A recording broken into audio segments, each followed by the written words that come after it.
Наша умма – это такое сообщество, которое не приемлет диктатуры. Мусульманин никогда не будет. Он увидел во сне, что его меч, в нем появилась трещина, дырка. Как пророк, саллаллаху алейхи ва саллям, поступил в вопросе обсуждения, что делать с военнопленными. Военнопленными после первой битвы казнить, взять выкуп и так далее. Что делать? Пророк, саллаллаху алейхи ва саллям, он обычный человек. Да, он пророк, но в то же время он обычный человек, которого зовут Мухаммад и который может ошибиться. Эта тема особенно актуально в наше военное время. Если Аллах велел самому благоразумному, рассудительному, здравомыслящему человеку, коим был пророк Мухаммад, то это повеление тем более касается всех оставшихся мусульман. О мусульмане, если мы разногласия, то мечом для наших разногласий всегда должен быть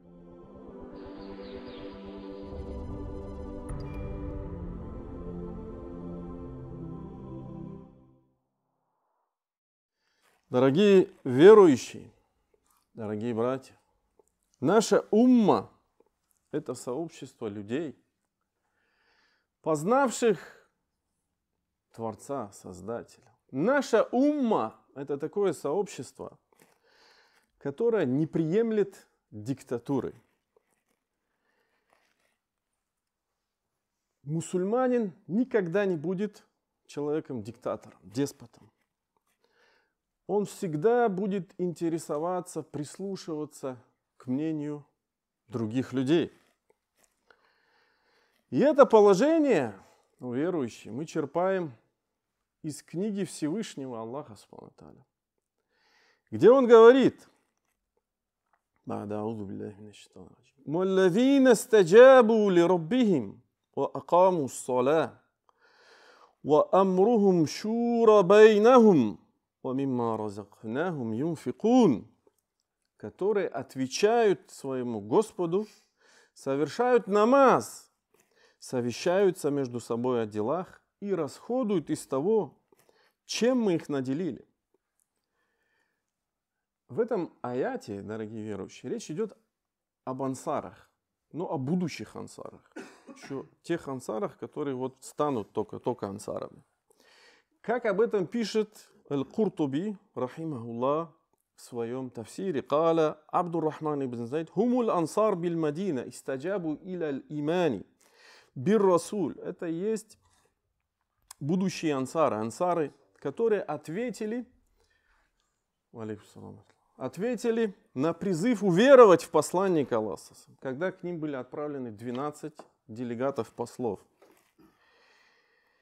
И они сели между собой, будущие ансары, то есть советовались и решили принять ислам. И поэтому Аллах Субхану ва Тааля тут их хвалит в этом аяте. «Аллазина истаджабу», те, которые приняли зов, приняли призыв. Таким образом, дорогие верующие, обратите внимание, этот аят мекканский, он как бы предмединский, но это еще не период Медины, это период Мекки. Что это означает? Это означает, что он был ниспослан в те времена, когда еще речь не шла про ташрия, про установление законов, устанавливающих порядок, организацию и тому подобное, государственности и тому подобные вещи. Это еще перед этими всеми процессами. Это означает, дорогие верующие, что положение о совете является фундаментальным, основополагающим для мусульманского сообщества, для исламского сообщества. В любых вопросах, во всех вопросах. Вот что подчеркивает имам Саади, рахимахуллах, в своем толковании. Они вершат свои религиозные и мирские дела по взаимному совету. И если вопрос затрагивает других мусульман, то они не принимают решения самостоятельно. Это является проявлением их единства, дружбы, любви, взаимопонимания. Это также свидетельствует о совершенстве их разума. Когда они сталкиваются с проблемой, которая требует совместного размышления и обсуждения, то собираются вместе, советуются друг с другом и досконально исследуют этот вопрос, пока не находят лучшее решение. А когда они принимают верное решение, то спешат претворить его в жизнь при первом же удобном случае. Они поступают таким образом во время сражений, при избрании правителя и назначении наместников, при вынесении судебных приговоров и при разрешении всех спорных вопросов богословского характера, которые также должны решаться усилиями многих мусульманских ученых и так далее. Конец цитаты. Дорогие верующие, и это прослеживается красной нитью в аятах и в сире пророка, саллаллаху алейхи. Так мужу, например, казалось бы, да, но мужу следует советоваться с женой. В семейных вопросах это необходимость. На это указывает аят. Фаина рада, в частности. Фаина рада фисаля нантарады минхума. Если они пожелают отнять ребенка от груди, вопрос вскармливания груди, по взаимному согласию, то есть 2 года, не 2 года, наверняка вы знаете. Если не знаете, можете открыть аят, почитать, сура 2, аят 233. Примечательным является то, что пророк, саллаллаху алейхи ва саллям, то есть послушался мнения Салямы, жены своей, рады Аллаху анха. Всем известный случай, Худайбийский договор. Это был сложнейший договор. Психологически, морально для мусульман он очень был сложный. То есть они вышли, дабы совершить паломничество. С намерением они приняли ихрам, состояние ихрама. Но навстречу к ним вышел на то время еще, который не был мусульманином, вышел Халид ибн аль-Валид с 200 всадниками. Потому что мекканцы, курайшиты, они опасались, что мусульмане воспользуются этим, и что, и будет какой-то там захват хитрый, Мекки и тому подобное. И они воспротивились, сказали: нет, мы вам не разрешим сделать паломничество. Воспротивились, сказали: нет. И тут началась серьезная проблема. И тогда пророк саллаллаху алейхи ва саллям отправляет Усмана в качестве переговорщика. Усмана долгое время нету, и потом уже даже мусульмане подумали о том, что они его коварно убили. Но потом он вернулся и так далее. Это отдельная тема для хутбы вообще. В принципе, просто чтобы погрузить вас в контекст. Насколько это было психологически сложно. И пророк саллаллаху алейхи ва саллям в конце концов идет на определенные компромиссы и заключает договор. Договор заключает с курайшитами, который входит в историю как Худайбийский договор.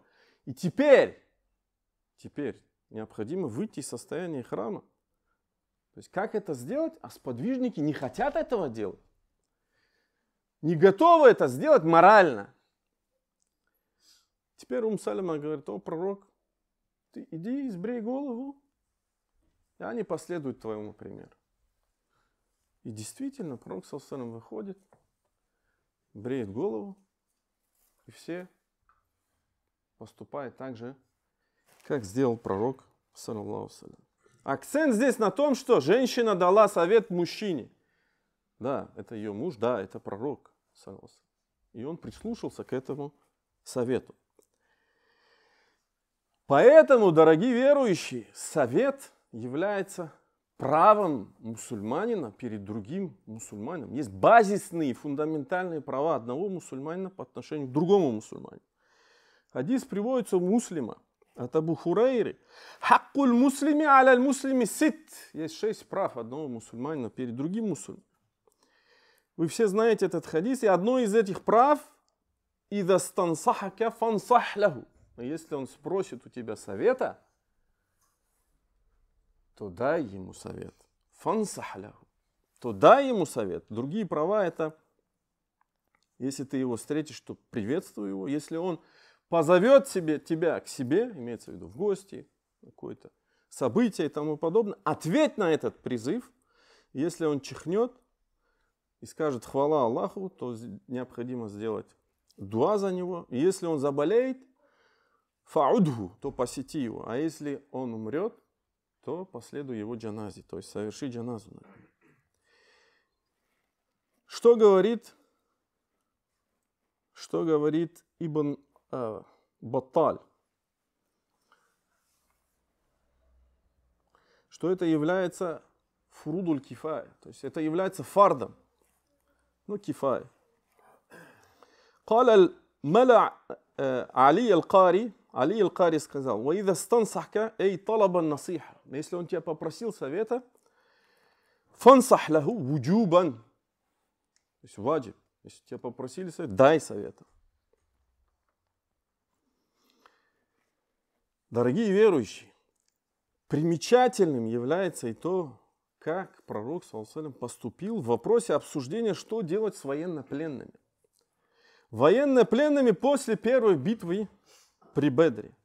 Казнить, взять выкуп и так далее. Что делать? Это известный случай, он также приводится в достоверном сборнике хадисов Муслима от Ибн Аббаса, когда они пленили, когда посланник Аллаха пленил, он спросил пленников, он спросил у Абу Бакра и Умара: «Ма тарауна фи хауляи асра?» Что ваше мнение относительно этих пленных? Тогда Абу Бакр сказал: «О пророк Аллаха, они сыновья твоего дяди по отцу, валь-ашира, и племени твоего.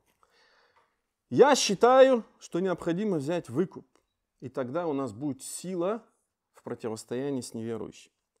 Ведь, быть может, Аллах наставит их на истинный путь». И тогда посланник Аллаха спросил: «Матара, ябн аль-Хаттаб, а твое мнение, о сын Хаттаба?»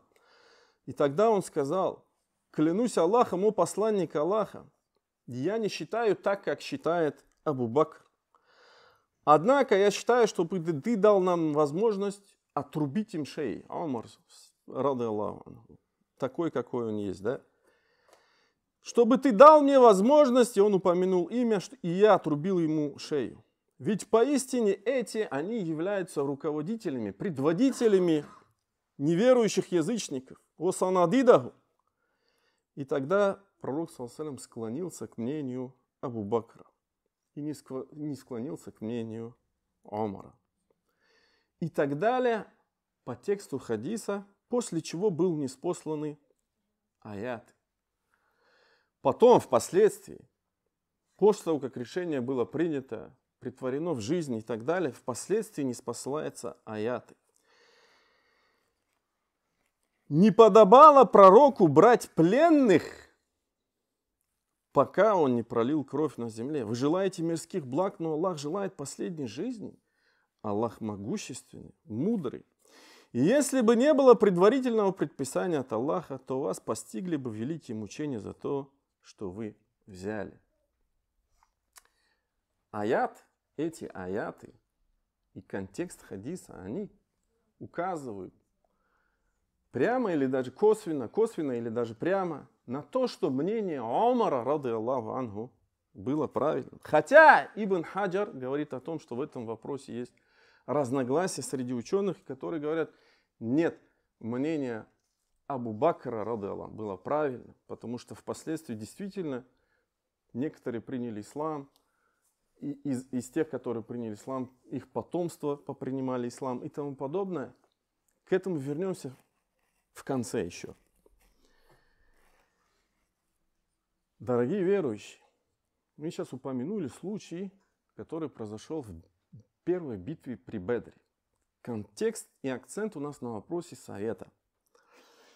Исламская умма укреплялась уже в Медине, росла, развивалась и так далее. И вот курайшиты, язычники, после поражения в битве при Бедре, они решили напасть на мусульман в Медине. Остро стал вопрос, какую тактику ведения войны следует выбрать. То есть обороняться в Медине или выйти им навстречу. Наверняка вы все это также знаете, всю эту историю. И пророк, саллаллаху алейхи ва саллям, опять же, что он сделал? Он советовался. Потому что в любом вопросе, в котором не было откровения, пророк, саллаллаху алейхи ва саллям, советовался. Пророк, саллаллаху алейхи ва саллям, хоть и не был экспертом в вопросах войны, он принял правильное решение. Он принял решение, его решение было остаться в Медине и обороняться. Потому что ты, когда обороняешься, тебе проще. Ты готов.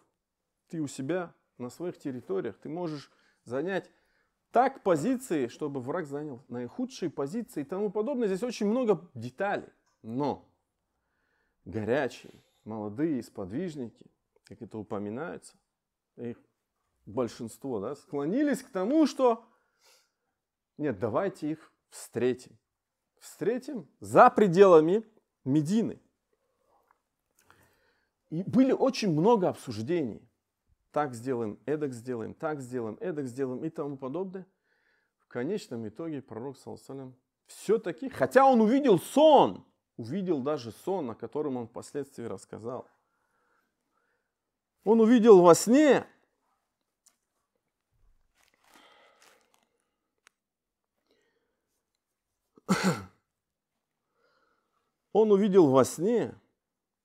что его меч, в нем появилась трещина, дырка. То есть он также увидел, что он сидит задом наперед на кепше, на животном верховом. Также он увидел корову, которую зарезали. То есть Всевышний косвенно дал ему понять, да, это все, что предстоит некая беда. Испытание. Но тем не менее, смотрите, поскольку не было прямого откровения, пророк, саллаллаху алейхи ва саллям, сам придерживающийся иного мнения остаться в Медине, обороняться, он склоняется к мнению большинства. Встретить врага за пределами Медины. Как пишет Ибн Исхак, «Лям язали насу би расулилля саллаллаху алейхи ва саллям». То есть пророк саллаллаху алейхи ва саллям обсуждал с людьми, «Аллади кана амрухум мин хуббу лика аль-каум», которые настаивали, которым нравилось все-таки встретить врага за пределами Медины, до тех пор, пока он не зашел в свой дом и надел доспехи. И вот когда он уже надел доспехи, те, которые настаивали на этом мнении, вдруг у них какое-то внутреннее угрызение совести началось.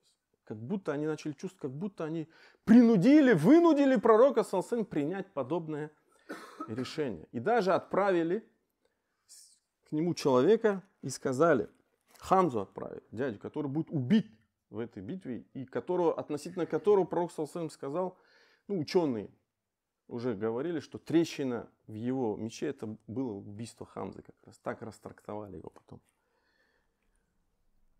И пророк, саллаллаху алейхи ва саллям, что сказал? Он сказал величайшие слова, которые впоследствии, смысл которых будет подтверждаться аятом впоследствии. Он сказал, не подобает пророку, коли он надел доспехи, снять их. То есть, если принято решение, все. То есть, сомнениям, колебаниям нет места.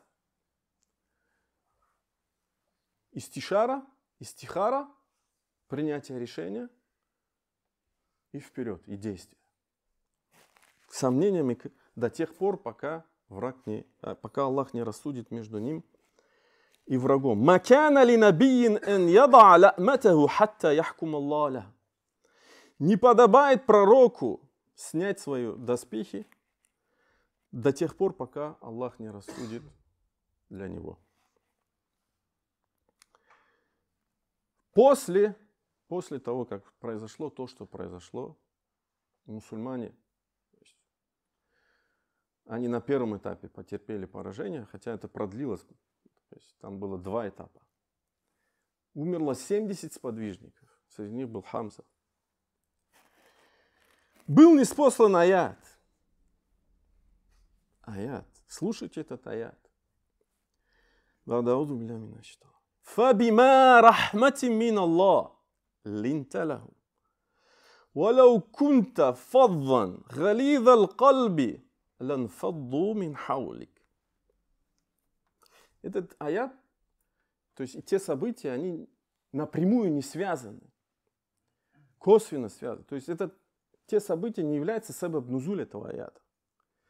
И не упоминается в тафсирах как себеб нузуль. Но впоследствии именно этот аят был ниспослан. И так или иначе, поскольку аяты ниспосланы танджиман, постепенно, мы черпаем как бы контекст, погружаемся в контекст и понимаем. По милости Аллаха ты был мягок по отношению к ним. Фабима. И тут ма, ученые подчеркивают, мали таукид, для того, чтобы усилить значение. По милости Аллаха ты был мягок по отношению к ним. А ведь если бы ты был грубым и жестокосердечным, кунта фадван, то есть суровым, на взгляд, в речи, галид аль-кальби, жестокосердечным, то они непременно покинули бы тебя. Лянфадду мин хаулик, лянфадду, то есть разбежались, мин хаулик, также лиль мубаляха, разбежались от тебя, покинули бы тебя.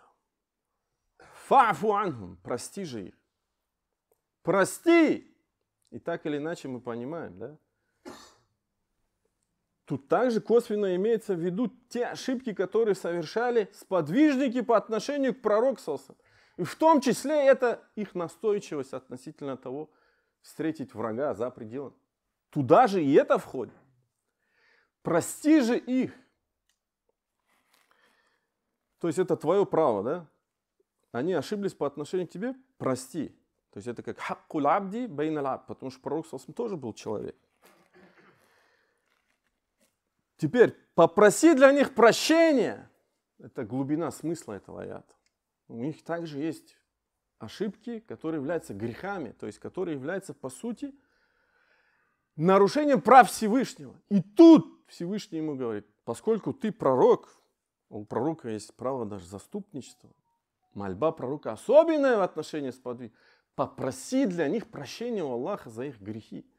То есть мало того, что ты им простил, то, что они сделали в отношении тебя, неправильно, ошиблись. Если они согрешили перед Творцом, попроси для них еще и прощения.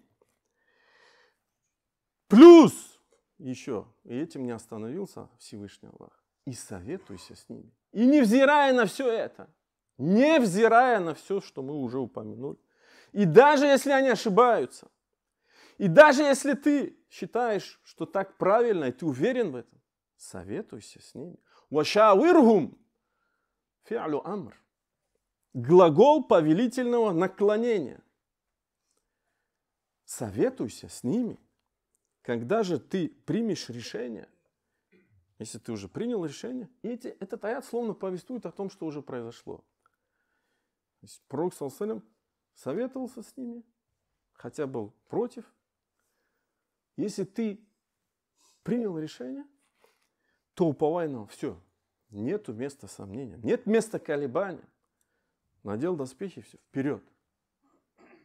Пока Аллах не рассудит. То уповай на Аллаха, ведь Аллах любит уповающих. Ученые, кстати, следует отметить, разногласят в вопросе шауирхум. То есть это глагол повелительного наклонения в отношении пророка саллаллаху алейхи ва саллям. Это обязательно, ваджиб или все-таки мандуб? Некоторые сказали, не может быть ваджибом, потому что пророк саллаллаху алейхи ва саллям маасум, он непогрешим, он получал откровение. Некоторые сказали нет, и скорее всего Аллаху Тааля алям, это правильное мнение, что он был обязан советоваться, но, естественно, не в тех вопросах, относительно которых было ниспослано откровение, а в вопросах, которые касались жизни, организации и тому подобное.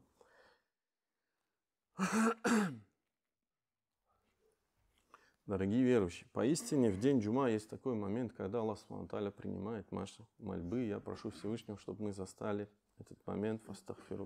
Поистине вся хвала принадлежит лишь одному Аллаху. Лишь Его мы восславляем, восхваляем, лишь Его молим о помощи и прощении. Кого Аллах наставит на истинный путь, уже никто не ведет в заблуждение. А кого Аллах ведет в заблуждение, уже никто не наставит на этот истинный путь. И я свидетельствую, что нет Бога, кроме одного единственного Аллаха, и свидетельствую, что Мухаммад его раб и посланник. Итак, о верующие! О верующие! Совет. Совет для мусульман, коль они разногласят, он является мечом, рассекающим их разногласия. Совет – это меч, уничтожающий разногласия. Это основополагающий принцип, которого должна придерживаться исламская умма. И как я упоминал в начале хутбы, очень много дискуссий относительно того, поступил Абу Бакр правильно, ошибся ли пророк, саллаллаху алейхи. То есть мнение Омара было относительно военно-пленных. В частности, Ибн Хаджар, то, что я сказал, он отмечает, саляф и праведные предшественники разногласят в том, чье мнение было правильно, Абу Бакра или Омара. И он говорит, некоторые ученые посчитали, что таки мнение Абу Бакра было правильным, как я уже упомянул. Потому что многие приняли ислам, либо лично приняли ислам, либо их потомство потом приняло ислам и так далее. Хотя из контекста сборника Сахих аль-Бухари, контекст и аяты, которые были ниспосланы, они указывают на обратное. Надо понимать, почему эти дискуссии вызваны. Тут на самом деле очень глубокий смысл заложен. Эти дискуссии вызваны сугубо вопросом того, пророк погрешим, не погрешим. Пророк не погрешим, маасум, это очевидно. Аллах лучше знает, но мой вывод в этой истории,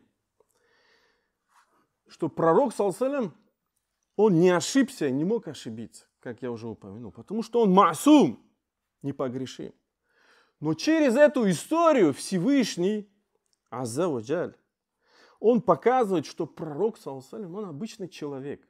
Да, он пророк, но в то же время он обычный человек, которого зовут Мухаммад, и который может ошибиться.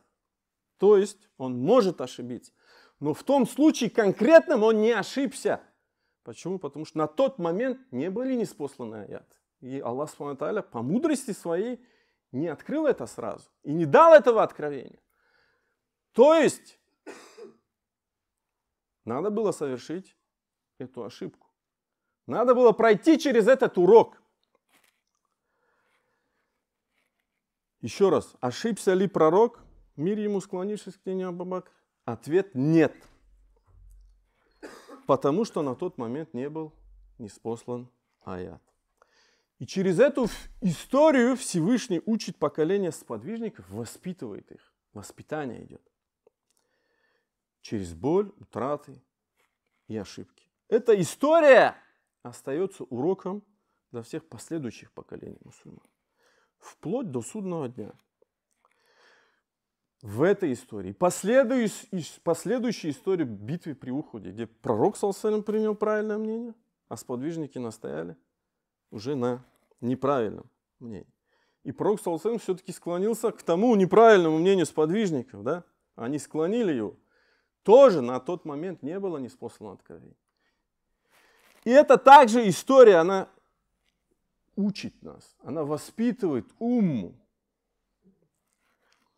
Что пишет Саади, рахимахуллах, к аятам относительно суры Аль-Амран, да, «Вашавирхум фил амр». Он пишет, он отмечает. Он велел ему быть, Всевышний велел ему быть снисходительным, добродетельным, советоваться с мусульманами в вопросах, которые полагается обсуждать, рассматривать и обдумывать. Обсуждение таких вопросов приносит большую пользу в религии и мирской жизни. И далее он перечисляет эти преимущества. Во-первых, совместное обсуждение вопросов считается поклонением. Некого рода даже поклонением, которое приближает творение к Аллаху. Во-вторых, оно утешает людей. Шура, совет, утешает людей и избавляет их от дурных мыслей. Если правитель или руководящий работник собирает мудрых, достойных людей, чтобы обсудить с ними сложившиеся обстоятельства, то они проникаются к нему чем? Любовью, уважением. Они понимают, что он не поступает по своему усмотрению, а заботится об общих интересах подчиненных. Им становится ясно, что он желает им добра, и они начинают усердно трудиться и исправно выполнять его поручения. Если же правитель, руководитель не поступают так, то подчиненные практически никогда не станут искренне любить их. И подчиняться им не станут. И если даже подчиненные будут выполнять их приказы, они не будут этого делать надлежащим образом. В-третьих, это все слова Саади в толковании. Совместное обсуждение вопросов помогает людям развивать мышление, Ведь они начинают использовать свой разум для того, для того, ради чего он был сотворен, создан. В-четвертых, оно помогает людям принимать правильные решения. На этот момент, на тот момент, поскольку решения, приняты общими усилиями, редко бывают ошибочными. Но они могут быть ошибочными. Это уже мои слова. И далее Саади говорит, если даже такое решение оказывается неправильным и не позволяет человеку полностью достичь назначенной цели, он не заслуживает за это порицания. Почему? Потому что на тот момент, если ты все сделал так, как Аллах смотрел, то ты поступил правильно, даже если ты ошибся. И далее Саади отмечает, нужно отметить, что если Аллах велел советоваться с людьми самому благоразумному, рассудительному, здравомыслящему человеку, коим был пророк Мухаммад, то это повеление тем более касается всех оставшихся мусульман. И затем Всевышний Аллах возвестил о том, что, посовещавшись и приняв окончательное решение, мусульмане должны полагаться на его могущество. Таваккуль должен быть. Уверенность должна быть. Конец цитаты.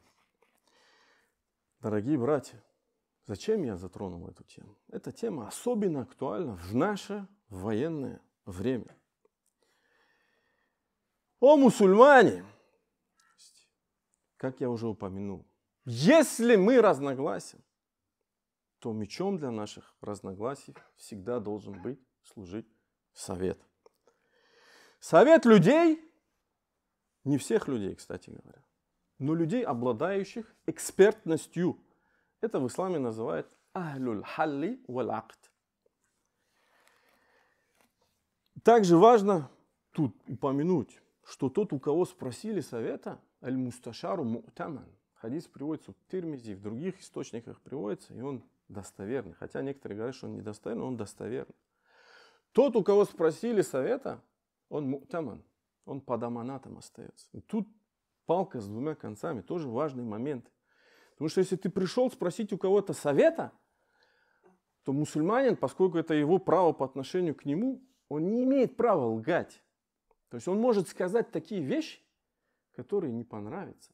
То есть ты пришел совета спросить, например, у меня, я тебе скажу то, что тебе может не понравиться.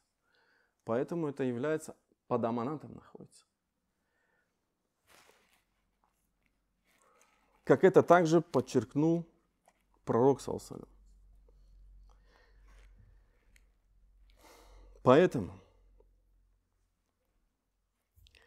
дорогие братья, всегда в сложных, трудных вопросах, если есть разногласия, необходимо советоваться. И еще раз подчеркиваю, и это не означает, что принятое решение будет самым правильным. Но оно будет считаться самым правильным, даже если оно будет ошибочным, для конкретного сообщества мусульман, конкретно в этих обстоятельствах, конкретно в этом времени. Как это было и в случае с военнопленными в битве при Бедре, как это было в случае в битве при Уходе. И это истории из сиры пророка. Надо пройти через это. Советуйтесь, выполняйте права по отношению друг к другу. И пусть Всевышний Аллах дарует нам всегда единство и благоразумие.